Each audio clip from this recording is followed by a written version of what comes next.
What's going on, guys? It's Argon here. I'm bringing you the second episode of the tutorials, the basics of Photoshop, and what you need to learn in order to make thumbnails and other type of graphic artwork for video gaming content and other animated content. In the last episode, we went over the absolute bare basics. If you haven't seen that episode, the link for that video is in the description below. Make sure you guys check it out. If you make it to the end of this, it doesn't make sense, but there will be a card at the end. You can go back and watch the basics from there. So getting right into this episode, I don't want to waste, I'll probably never show you guys this again, but when you open up Photoshop, you're going to get an option for, let me just show you. You're going to get an option for new, you're going to see all your recent stuff you've created. You click right here, click new, and it'll give you the option to pick a new size. Basically, if you're making a thumbnail for YouTube, you want to go with 1280 by 720 pixels. Make sure this is pixels, you're good, then just hit create. Now you're working with a fresh space. Okay, so let's say you happen to have a, you get your blank screen here, and what you want to do is, like we said in the last episode, is always start with a base image. So in this case, I grabbed just a picture of Infinite Warfare off the internet, and all you literally have to do is just drag and drop onto the work area, and you'll be able to use it. Just hit enter. You can see these, like, how this is crossed like this. That means it's not ready for you to actually do anything with, so just hit enter, and that'll place it in place. So before we get started, what that'll do for you is if you have like the way that it was right there, it gives you the option, if you see when you mouse over these kind of things in the corners and stuff, it gives you the option to rotate and all that kind of stuff. You can just transform it. If it's too big or too small, you can size it to whatever you need. But we're going to start with that right now. So the first thing I want to show you guys, and this will happen anytime you grab a picture off the internet, is if you go here into this layers menu, you'll see this little icon right here in the lower right corner of this thumbnail. Basically what that means is this is considered a smart object, and if you see when I mouse over anywhere in the work area, that I get this like error circle, meaning I can't do anything with it. The way that Photoshop works, and this is the rule number one, is you got to understand, is Photoshop doesn't know how to do anything. It treats everything as, if we zoomed in really closely, I can show you. Oh, I can't even zoom in. Hold on. There we go. If you zoom in really close, you see all these pixels, right? So what Photoshop does is it takes each pixel and assigns it a color code. Here's the color kind of, I guess you want to call it the color array that you could think of. You can grab, you see how these colors are changing, and if you grab any random color, here, this number right here is called an HTML color code, and that is like a universal code for that specific color. So if you ever need to find colors on the internet, you can just Google them.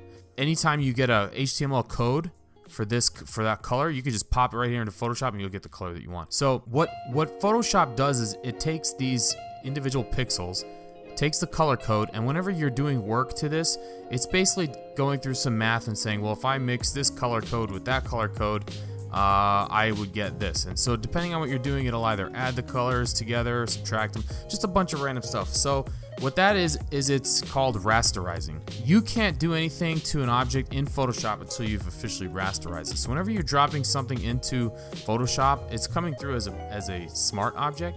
So what you want to do is go back into this layers menu, right click on it, and just click on this option that says rasterize layer. And now you're free to do, whatever you want with it. So the first subject I want to get into, this is, again, what we're talking about here is the tools that you need to work within Photoshop. So the very first, and I would say the most important tools that you need is the ability to select objects. The first tool that you want to use, and will probably work for you in almost every situation, is over here in the menu. It's called the quick selection tool. Another thing with Photoshop, anytime you click an option, a tool or something over here from here, you'll see options for that tool up in this top menu right here. So what this quick selection tool is when you get into an area like this, it'll basically pick the colors and it'll start to try and assume that adjacent colors are part of the same quote-unquote object. So if I click and drag and literally paint over this guy, you'll see the dash line. That means I'm selecting this guy, okay? So if I do this, and this is one really cool thing about Photoshop that when I used to use GIMP, you couldn't really do, is just this quick selection tool is absolutely magic, right? So like right here, I just went ahead and selected, and you can see it made a mistake up here where it thought that all this was part of that guy. Now, you can go back up to this tool. If you notice this icon, that's the quick selection icon. This plus means I can add to the selection. So if I got this guy over here, I can add that. So now I've selected two separate things. If I want to take away from the selection, which I need to do here because I've selected too much, I click on the subtract from selection, and now I just do the opposite. I just go down until I no longer have what I don't need. So let's say I have a big area that I want to get rid of. You can actually change the size of this brush, if you want to call it, and you can do this. There's a shortcut on the keyboard. It's basically the left bracket or the right bracket. So if that's the button that's directly, the two buttons directly to the right of P. So if you hit the left bracket, it makes the thing smaller. If you hit the right bracket, it'll make it bigger. So now if I make this bigger and I go back to minus, I can just literally get rid of it all at once. Now I've selected this guy, right? There's a couple other tools you can use for making selections. Also in the same menu, there's the magic wand. Now the magic wand's a bit smarter than the auto selection. It'll take anything within a color range. So see that? It kind of, and I can just keep adding to it. If you're selecting really big areas, like a big area of black, and you know it's all the same color, like that's probably gonna be safe. But if you're like picking this guy, you see it's not gonna be as good. Again, if you ever select anything and you wanna clear all your selections, you can hit Control D, and that'll deselect everything. Or you can come up here in the select menu and collect deselect. So the third option in terms of being able to select tools is the pen tool. That's this icon right here. Looks like a pen. Basically, this is like a little more advanced. I wouldn't really get too into it. You can do a couple of things. You can just literally just grab, point, click, and if you zoom in, like hit the Alt button, and you can zoom in. Then you can get super close, and you can get really accurate with this. We'll save a discussion on how to use a pen tool later. But what you can do with the pen tool is you can get in here and make all kinds of curves and stuff like that. So let's say I was to do that. Yeah, see what that's doing. Now once I've closed my object, okay, so just keep in mind, I've just traced an outline of what I want. That's not actually selection. You need to right click on the path, because that's what Photoshop calls it. You just created a path. Right click on the path, click on make selection. And then from here, the basic options, you can probably just say, okay. And now you actually have something that you've selected. The last tool I want to show you guys for selection is these tools right here, the lasso tool, polygonal lasso tool, and the magnetic lasso tool. These work a lot like, your basic paint kind of selection options. You can, oops, not that one. I'm going to use the polygonal lasso. You just grab a shape, and then double click at the end, and you've made a selection. There's a rectangular marquee and elliptical marquee. So basically, if you want to select a square, same thing. If you want to select a circle, same thing. In general, whenever you want to select a circle or a square and you want to make it actually a circle or square and not a rectangle or an ellipse, that you can actually hold down the shift button, and then you can make a perfect circle. Now, the next tool I want to show you guys is transformations. So when I placed this image into the workspace, you saw that there was those bars. I can make some transformations to it. If I ever need to do that again, the shortcut for that is Control T, and you get this option. You get back to these bars the way they were. Or you can go up to here, Edit, Transform, and then you can actually pick the transformation that you want. So let's say the Control T one will just allow me to do the basics, rotate. It'll allow me to shrink. Again, hold shift if you want to maintain the proper resolution on this. Otherwise, if I'm not holding shift, I can totally mess it up. The other options you can mess with in transform are here. You have skew, distort, perspective, and warp. So skew is literally just this. And I'll show you how that works later when we get into text. We'll show some cool techniques for text. Distort, you can do kind of trippy things like that. Perspective will give you some depth, so you can, well, that's just more like a skew. But if you grab the corners, you can start doing perspective things like that, stuff like that. And then warp is a little bit different. It'll give you a lot more handles. So see, these are all squares. So now I can just do really creepy, weird stuff, right? Okay, so that's transformation. The tool for creating text is right here, right below the pen tool. Click on it, you get the cursor. So we'll come over here, we'll type hello. And now once you've got that, you have, again, the tools are up here where you could adjust font size, color. You can do that all prior to typing, or what you can do, which is a little bit easier. Again, so once you've typed something, what you want to do is just click on this the character thing. So we're gonna come over here, and what we're gonna do is, since we've selected this layer, if I want to change colors, all I gotta do is click on this color, click on the color, and then I can just randomly click on any color, and that'll be that. So I've got green. If I want to adjust the font, there's a few options. You can either do like this, a drop down. You can enter a font. Let me do something a little bit more obvious. Or you can do this on almost any tool within Photoshop. You see, if you hover over the icon here, I've got this little double arrows. I can click and hold, and if I drag, it'll fine tune it. So there's an option there. These are some other options to mess with your font. There's bold, there's not bold, there's just some stuff to mess with what you want.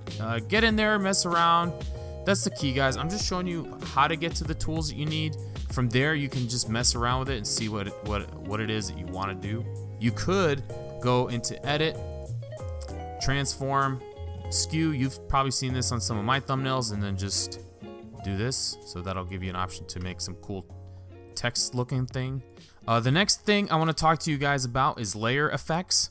Now, before I get into layer effects, there are some controls that you need to understand for layers. What you could do is up here under layer, you can go to new, you can do new layer, and then all that's going to do is create a new layer. So again, if you remember from the last tutorial, if you don't want to affect anything on your base image, you can add a layer, and then whenever I do this, like completely destroyed the image you thought, nope, it's completely gone by changing the opacity. Again, so if I want to, and I want to teach you some shortcuts. So in terms of making a new layer, I don't know the keyboard shortcut, but you can just come down here to this icon, create a new layer. If you find one that you want to make a copy of, you can click on the layer that's active, hit Control J, and that'll give you a copy. So now I have two. If for whatever reason I want to combine two layers, I can select multiple layers, as many as I want. Then I hit Control E, and that'll merge the layers.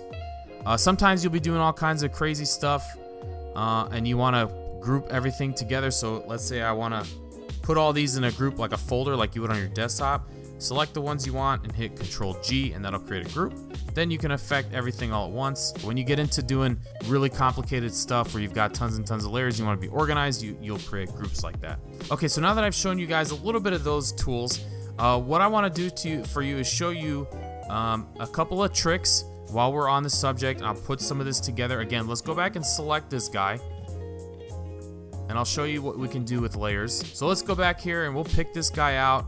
We'll select him real quick. We don't need to be super accurate. We just want to do, and you'll see stuff like this a lot. So again, here I am. I just picked way too much. I'm going to shrink it down. Shrink it down. And if you need to get in closer, hold the Alt button and mouse wheel in. And now you can actually get real close.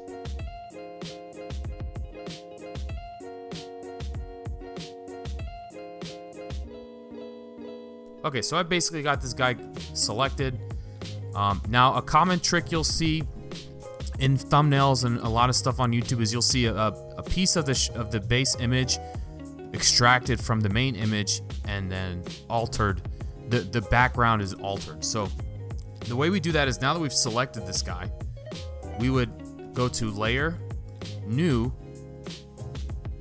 Layer via Copy, and now I've got two. Over here, I've got two different layers. One is the base image, and one is just this guy, okay? So if I want to start doing things to this guy, so let's say I want to turn down the opacity of this layer so he's a little bit dark, right? Now you're starting to see a little bit of pop. So layer effects is a really powerful tool that you can use, and you guys have all seen it. The easiest way to get into it is literally double click on the layer, and this window will pop up. Now, I don't need to get into too many details, but I'll show you guys some basic stuff. So we'll go to Outer Glow, and you can see now if you click on the layer on this effect itself, you will see what it's actually doing. Let me zoom in on this guy so you can see what's going on. So we have a red outer glow and this blend mode set to screen. These are the same blend modes that apply. So you see the same tools that we see for layers in here as well. Screen, we'll put on normal so you can see. We'll turn the opacity up to 100. So you can see what it's done out here, right? It's made a nice little glow around the guy, and you literally can just, now at this point you get creative. Now you go in here, mess around, tweak some things, put on color dodge. You can go to the spread, you know, mess with it, do whatever you want to do, whatever fits, whatever look you're going for. Just get in here, mess around, learn it the hard way, the easy way, whatever. Again, if you don't want that effect, you could just uncheck it. You can do a drop shadow, gradient overlays, all kinds of stuff. You know, you just mess around, do what you got to do. Inner glows, inner shadows. Don't mess too much with the bevel and emboss. I wouldn't bother with that. Satin's not bad. I don't entirely know what satin does too much other than make things look like a little prettier, I guess. I don't know, whatever. And then again, if there's any that are not here, you can just go down here to this FX button, and then you can just click anything that's not there. Some of these you can add additionals. So like, I believe you can add extra color, maybe an extra. So if it's not shaded out, you can add more. So an additional inner shadow. It's just up to you. And then here's like a preview of what that's gonna look like. But I don't know, I'd rather look at that base image that I have. Then just hit OK. Now going into this layers menu, if there's any of these effects that you want to just toggle off just to see how it looks without it, you can just click on it there. Again, so that'll give you the option. Now you see you've got something that looks a little bit more familiar. Once I pop my text back on, now you're starting to see some here, right? Now again, remember the layer ordering that we talked about. If I drop this behind here, check that out. That looks pretty cool, right? Now you're starting to see some depth. Now you can start to see how a little bit of creativity can kick in. Okay, so the next tool I want to talk to you guys about is filtering, or filters, I should say. So let's go back to this base image. Now keep in mind, this guy, I'm not too worried about him because once I show this, it's gonna cover up what's there. So there's filters. Let me turn the opacity back up on this. Now, filters are up here in the filter menu. And then there's all these filters, and you can mess with these all. So what I would suggest is go in and just go to these stylized, whatever you want. A most common one I would say is under blur, Gaussian blur, and then you'll get this menu pop up. What you can do is increase the blur, decrease the blur to whatever it is that you want. It's just whatever floats your boat, basically, right? Just hit OK on that, and now you've got a blurry background and a in focus character in the front. Okay. Again, if you want to undo everything, don't forget you can go over to this drop down menu of the history and just literally go back and delete whatever one it was that was your last move. Like I said, I'm putting these in an order that is, I believe, in the order of most usefulness. So the next one would be adjustment layers. If you go down here, you would see this little like half moon, whatever it's called. It's called create new fill or adjustment layer. Click on that, and there's a bunch of these options. I'm just going to show you curves. So what curves does is it's I'm not going to get too much into the details, but basically this light gray graph is like the color density or whatever. I don't know exactly too much like that, but all you got to do is click on this white line and just start messing around with it, and you can double tweak, do whatever you want to do. You can just really jack it up, right? And then you can really adjust the look. And now what you've done is you've created an adjustment layer to this layer specifically. And again, you can adjust, it's treated just like any other layer. You can adjust the blend mode, and that'll even add further effect. And then again, if that's obviously too dark, you just go down to decrease opacity. Now you get this like kind of cool glow in the dark option, so that when you go to like this, it just changes things. So again, I'm just showing you guys tools. It's up to you guys to be creative to the point where you are creating what it is you are looking for. And while we're on the subject, what I can show you too is you can also move these around, and you can apply the apply the effect to all the layers, and that way you can adjust it and move it to wherever you want. The last tool that I want to show you guys is the paint, erase, all that stuff. I would say that paint and erase are useful in terms of shading and lighting, and not for color correction or any of this stuff that I've showed you. If you need to do something, always make sure you're on a new base layer. You don't want to do anything to the stock image that you're gonna jack up. So grab, again, what you'll see a lot is you'll see people grab this paintbrush and they'll be on a white selection, and they'll just come over here in the corners, and then they'll just provide some lighting like this.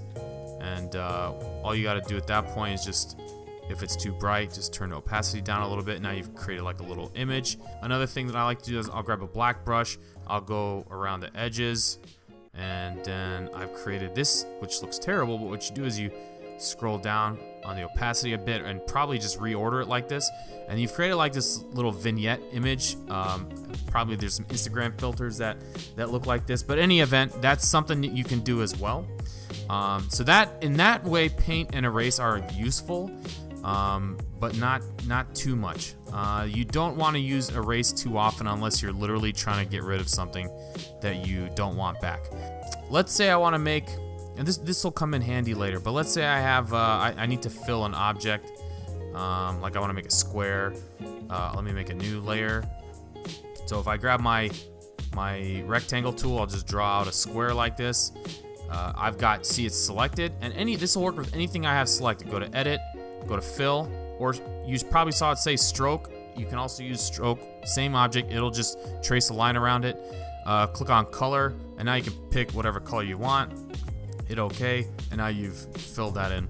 Let's say you wanted to make that a border or something. I don't know what you might want to do with it. So that'll give you that option. So that's it, guys. That's it for the basic tools of Photoshop. Hopefully this helps. As you can see, we've done a lot. You know, we started with this base image, and now we did all this. So it's quite a bit of work.